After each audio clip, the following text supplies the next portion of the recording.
제가 말씀해 주셨고요. 그 주된 내용을 보니까 시대 상황이 변화하니까 거기에 맞게 법도 좀 변화해야 되는 거 아니냐, 이런 큰 흐름이 있는 것 같습니다. 사실 우리가 진화라는 것이 뭐냐 하면 변화에 대한 적응이라고 보죠. 그래서 우리 법제도 그렇게 진화하는 것이 필요한 것 같다, 이런 취지에서 공유하면서 박관우 교수님께서 판매원 등록증 및 수첩의 전자기사, 그리고 다단계 판매업자의 신고 의무를 완화, 다단계 판매사업 규제 패러다임의 재검토, 이 큰 세 가지 주제로 발전해 주셨는데, 이에 대해서 처음부터 인하대학교 법학전문가의 김정은 교수님, 그리고 한국소비자단체협의회 좌회선 산업팀, 그리고 김정거래 의원님 특수거래과의 한명정 과장님께서 토론을 해주시겠습니다.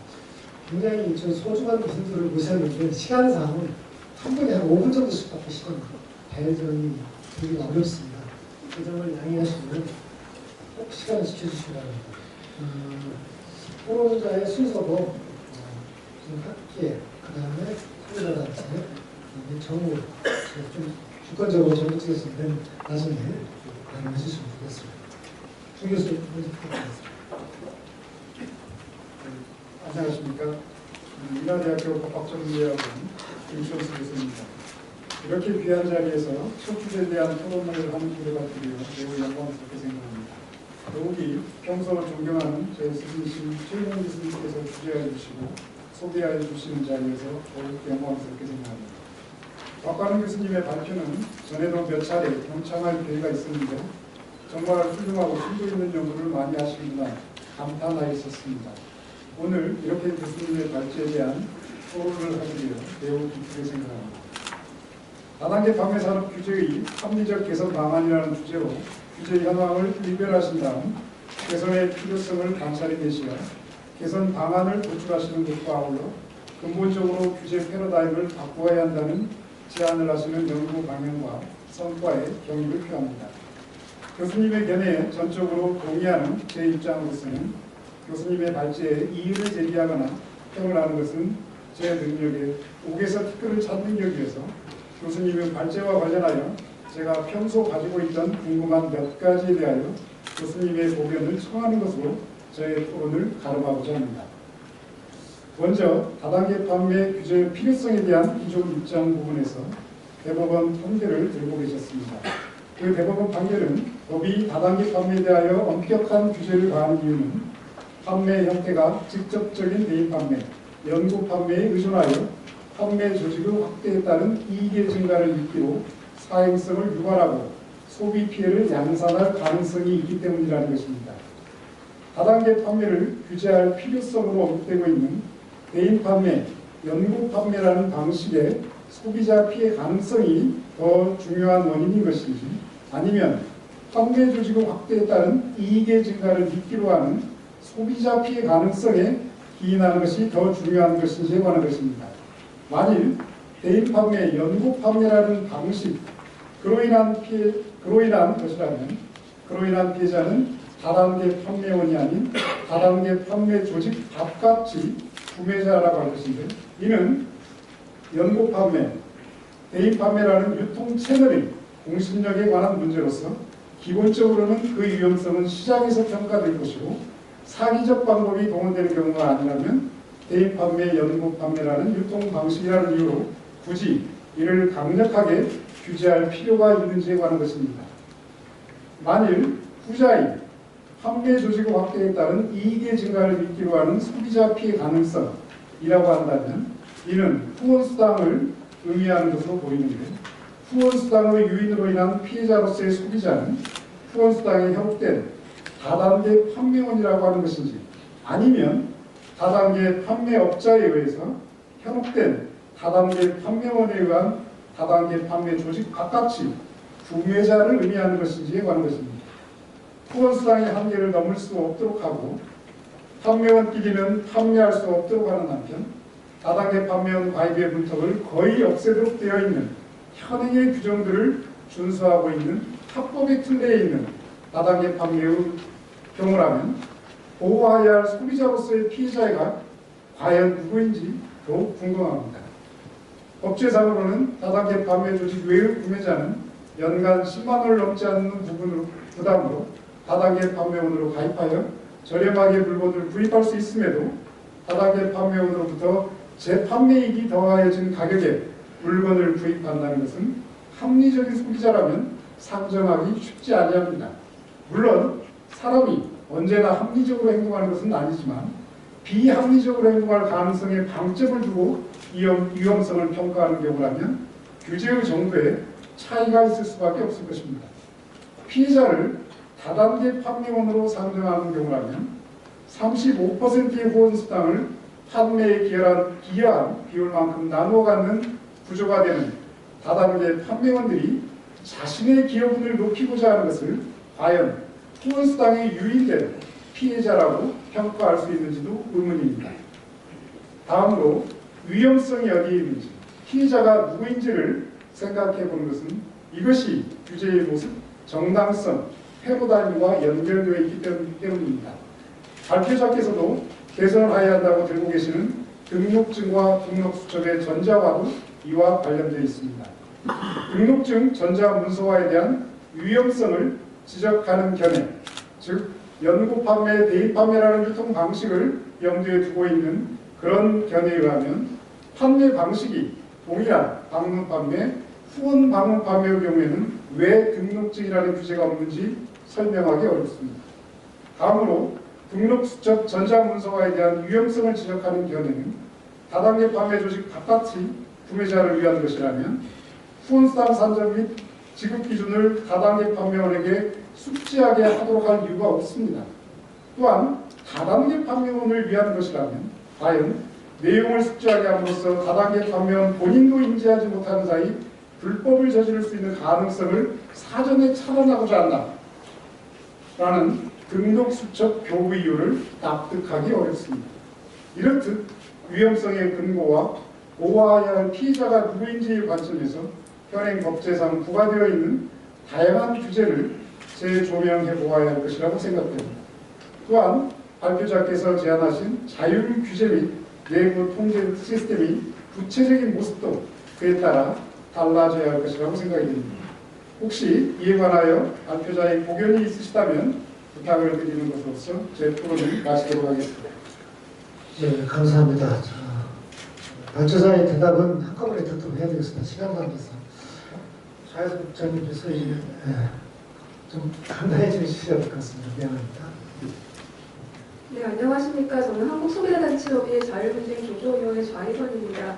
오늘 유통법 학회에 그렇게 귀한 자리에 저를 불러주셔가지고 감사합니다. 성민대학교 박관행 교수님, 그 다단계 판매 사업의 규제 합리적 개선 방안이라는 제목의 발제를 잘 읽었습니다. 제가 지금 근무하고 있는 자율분쟁 조정위원회는 민간 소비자 분쟁 조정 기관입니다. 그래서 직접 제가 내용을 접하게 되고요. 또 분쟁 가운데 소비자를 만나게 됩니다. 제가 소비자 보호 입장에 대변인이 있다는 점을 좀 인용해 주시고 제 발표를 들으시면 좋겠습니다. 방문판매법이 1991년도에 제정되고 두 번의 그런 큰 일부 개정들을 거쳐가면서 또한 또 제휴사태 같은 걸 통해가지고 공정거래위원회와 사업자 단체들이 많이 노력을 해주셔가지고 많이 자정화된 모습들을 저희가 보게 됩니다. 실제로 저희 자율분쟁조정위원회도 2016년을 기준으로 했을 때 전체 건수의 약 1% 정도만이 다단계 판매 사건이었음을 볼 수 있듯이 많이 자동화되어가지고 사건들이 많이 줄었습니다. 다만 지금 토론을 제가 잠깐 말씀을 드리면요. 발전을 따라가지고 좀 지적을 몇 개 드리도록 하겠습니다. 첫 번째 교수님께서 판매원 등록증 발급을 전자문서화하는 것에 대해서 말씀해 주셨는데요. 사실 저는 등록증 발급하는 데 들어가는 비용과 그 우편 비용이 이렇게 수억에 이른다는 것을 오늘 처음 알 수 있었습니다. 사실 저도 다단계 제품을 종종 구입을 하고 있지만은 판매원의 등록증을 한 번도 본 적이 없었고요. 또 제가 요청을 드려가지고 받아본 적도 사실 없습니다. 하지만 등록증이 처음에 이렇게 만들어지게 되고 도입된 제도의 취지들을 고려해 봤을 때 그것을 무조건 전자문서 해가지고 확인하는 것보다는 좀 선택적으로 등록증이 필요하신 분들에게는 발급을 할 수 있도록 하고요. 또 제가 알기로는 지금 현재 사업자 단체 사이트를 들어가가지고 성함과 회원 번호 같은 걸 치게 되면은 이분이 다단계 판매 원인지 여부를 좀 확인할 수 있기 때문에 이러한 제도를 서로 같이 보완해가면서 만들어가는 것이 좋지 않을까라는 생각이 듭니다. 두 번째로 수첩의 전자문서화를 말씀하셨는데요. 저는 사실 이 부분 관련해가지고 좀 부정적입니다. 저희 자유분정 조정위에 들어온 사건의 유형들을 보면요. 후원수단을 과장하여 설명해가지고 그 판매원을 하여금 큰 이익을 발생할 것처럼 과장해서 어떻게 보면 기망행위에 해당하는 거죠. 그런 식으로 판매원으로 될 수 있도록 유도행위를 하고 또 상품을 본인이 쓸 수 없는 정도의 상품을 좀 구입하게 유인한 행위들이 종종 발생하고 있습니다. 또한 들어온 사건 중에서는 물건을 개봉을 하면서 판매원이 그 물건을 같이 막 개봉을 하는 겁니다. 그리고 음식도 좀 먹어보고 약도 같이 먹어보고 또 화장품 같은 걸 얼굴에 발라보기도 하면서 그렇게 시연을 하면서 제품을 구매하기 때문에 한번 그렇게 개봉해가지고 사용한 제품들은 재판매가 불가해서 반품 처리가 안 된다고 해서 나중에 소비자가 정말 울며 겨자 먹기로 이렇게 제품을 어쩔 수 없이 사용할 수밖에 없었다. 그런데 분명히 판매원이 내가 아니온다, 내가 높다 이렇게 해가지고 내가 제품을 사게 될 것이다 라고 하소연하는 그런 사례들이 종종 들어옵니다. 저희 같은 경우에 남은 제품들, 그러니까 개봉하지 않은 제품들을 들고 오시라고 하신 다음에 혹시라도 뭐 박스가 개봉이 덜 된 것 같은 경우에는 조합에 연락을 드리고 사업자 단체도 말씀을 드려가지고 방문 판매원이 이런 불법행위가 있었기 때문에 이런 것들을 고려해가지고 반품을 좀 받아달라고 조정을 하고 있는 상황이거든요. 그리고 저희들이 이러한 분쟁조정위원회에서 들어오게 되면 첫 번째 요구하는 게 그 방문 판매원의 수첩을 좀 요구를 받게 됩니다. 그래서 그 수첩에 써져 있는 포괄성들을 비교하게 되고요. 거기에 나와 있는 청약 처리 기준들을 확인하게 됩니다. 사업자 단체에서는 이것들을 대해서는 일단은 종이로 해가지고 볼 수 있도록 하는 것이 필요하고요. 종이로 했기 때문에 보는 것들이 정말 있거든요. 저 같은 경우도 약방이라든지 여러분들도 많이 전자로 해가지고 인터넷으로 제품들을 구매할 때도 있는데 이것이 종이로 된 것과 또 전자 문서화된 것들의 그 차이점에 대해서는 실질적으로 이렇게 느껴지실 거라고 생각이 듭니다. 그래서 저도 사실 전자상품이나 물건을 구입했을 때는 소비자를 보호하기 위해 청약 처리 비용도 굉장히 많이 주고 있는 그런 상황들이거든요. 아직까지는 전자 문서화됐기 때문에 소비자 보호에 충분하다. 그리고 전자 문서화됐기 때문에 공시의 위험도 없다. 전자 문서화의 장점들보다는 전자 문서화 되었기 때문에 좀 확인하지 못하게 되고 미쳐보지 못하게 되는 그런 실수라든지 오해 같은 것들이 발생하는 게 더 크다고 보고 그 위험성이 더 크다고 봅니다. 사실 그 수원 수당 수첩 같은 경우는 일반인이 볼 수가 없게 되어 있는데 저는 사실 이 자리에서 사업자 단체들이 그런 것들을 그 사업자 사이트에다 게시해가지고 저희같이 소비자 단체에 계신 분들도 바닥에 판매 사건이 터졌을 경우에는 들어가서 포괄수당이라든지 청약처리 기준 같은 것들을 사업자가 어떻게 정해놓고 있는지를 언제든지 볼 수 있도록 공시해 놓으시면 어떨까라는 생각이 듭니다.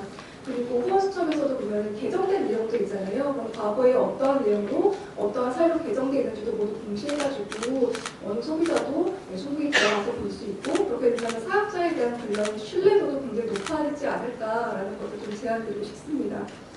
다단계 판매업자의 신고 유무 완화에 대해서 말씀하셨는데요. 법에서는 지금 대표자의 이름과 주민등록번호, 주소를 신청서에 기재하게 제출하게 하고 이걸 15일 내에 변경하지 않으면 2천만 원 이내의 그 과태료가 부과되는 것으로 알고 있습니다. 저는 사실 판매업자의 주민등록과 주소 같은 거를 신고하는 단계이기 때문에 저는 이건 당연히 적어야 되는 게 아닌가라는 생각이 들고요. 바닥에 판매업을 하신다고 해가지고 사실 이거는 지인 판매라든지 또 주변에 있는 분들과 같이 가족들이라든지 그런 분들한테 해가지고 그 판매 형식을 확장해 나가는 구조이기 때문에 대표자가 되셔가지고 판매업을 시작하셨다면은 이 정도의 자기 그런 것들을 좀 드러내놓고 시작하시는 게 좀 더 안정성을 갖고 소비자 입장에서도 좀 신뢰를 갖게 하는 그런 방편이 된다고 생각이 듭니다. 다만 변경했을 경우에 15일의 기간이 조금 적다라고 한다면은 처음에는 유예 기간을 갖는다든지 유예 정도는 기간을 좀 늘려가지고 한다든지 이렇게 좀 보완하는 방식은 필요하지만은 이것들은 제출하게 하는 게 맞다고 보고 있고요. 그리고 변경됐다라고 하면 당연히 다 신고를 해야겠죠. 또 하나는 아까 말씀하신 것 중에 교수님께서 주소에 대해서 공개하는 것들은 좀 제한하는 것이 좋다고 말씀하셨는데 저도 이 부분에 대해서는 동의합니다. 끝으로 드리고 싶은 말씀은 저는 다단계 판매원들에 대한 좀 교육 과정을 신설하는 것이 필요하지 않을까라는 생각이 듭니다. 사실 아까 제가 말씀드렸다시피 들어오는 사건이 정말 대부분은 다단계 판매원의 불법 행위로 볼 수 있는 그런 사례들이거든요. 그렇기 때문에 사실 소비 행위로 구입하시는 분들 말고 어느 정도 일정 규모의 수단이 발생하는 다단계 판매원들 같은 경우에는 1년에 1회 이상 교육을 좀 의무화하는 방법들도 있고요. 또 사실 요즘에는 온라인 교육 같은 것도 쉽게 이용을 할 수 있기 때문에 그런 방법도 좀 활용할 수 있을 것이라고 봅니다. 그리고 사업자 단체에서 교육을 하는 것이 부담스럽다면은 저희 소비자 단체에 보시면 많은 강사분들이 있기 때문에 소비자 단체에 계신 강사분들, 소비자 단체 회원분들 좀 이용해가지고 교육을 진행하는 것도 효과적인 방법이 될 수 있을 거라고 봅니다. 아직도 다단계라고 하면 좀 부정적으로 보는 것들이 좀 소비자 안에서는 좀 그런 인식이 좀 깔려 있습니다. 하지만 다단계 산업이 굉장히 꾸준히 발전하고 있고요. 또 앞으로도 계속적으로 발전할 것이라는 것들을 제가 알고 있기에 방문방역과 선진화를 위해서 이러한 자리를 마련해 주신 걸로 알고 있습니다. 앞으로도 좀 꾸준히 소비자 단체를 교류하여 주시고 또 소비자 보호에 우선적으로 좀 강점을 두고서 정책 개선에 많은 것들을 좀 이루어 나가시길 바랍니다. 감사합니다. 예, 어쨌든 좋은 말씀 감사합니다. 그러면 한경종 공정거래위원회 특수거래 과장님의 토론 말씀 듣도록 하겠습니다. 예, 안녕하세요. 공정거래위원회 특수거래과장 한경종입니다. 저희는 사실 산업 발전보다는 소비자 피해, 소비자나 이제 판매원 피해 예방 쪽에 중심을 두고 이제 일하는 조직이다 보니까 교수님 발제 내용은 충분히 이해를 했고 좀 약간 좀 소비자 보호 차원에서 다르게 또 생각할 부분은 있지 않나 이런 차원에서 좀 말씀을 드리겠습니다. 일단 다단계 판매의 전체적인 이제 규제 완화 부분은 이제 법을 준수하면서 이제 정상적으로 영업하는 업체들의 입장도 이제 고려를 해야겠지만 또 다단계 판매로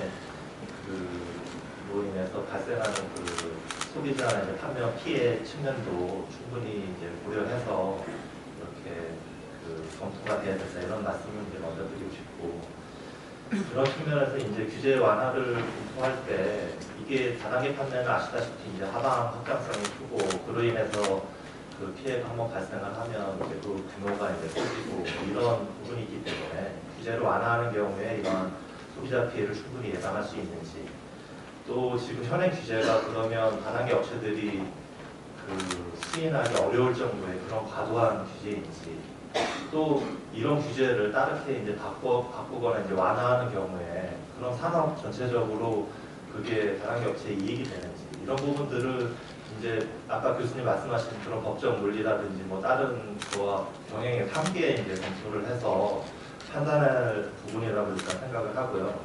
기존에 그러면 이렇게 다단계 판매에 대해서 특별히 강한 규제가 이제 도입된 이유는 뭐 설명 안 하셔도 아마 다들 이해를 하실 겁니다. 그러니까 과거 무슨 여러 가지 사건들도 많았고 또 해서 이제 사회적인 이슈가 됐고 또 아직도 이제 인터넷 검색 다단계라 이렇게 쳐보시면 수많은 불법 행위들 일어나서 뭐 얼마의 피해가 발생해서 뭐 누가 구속이 됐고 심심치 않게 인터넷으로 확인할 수 있습니다.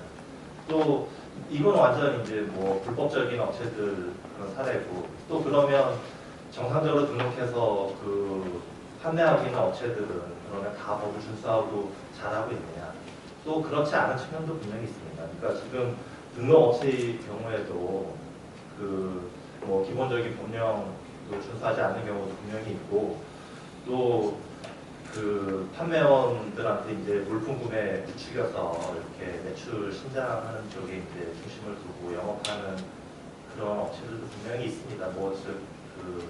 뭐 대부분 등록해서 뭐 이렇게 잘하는 업체들도 있지만 그렇지 않은 업체들도 많다라는 말씀을 드리고 또 이 규제 완화를 이렇게 논의를 하기 위해서는 기본적으로 이 업계에 대한 이제 국민들의 인식 개선이 이제 선행이 돼야 되는 게 아니냐.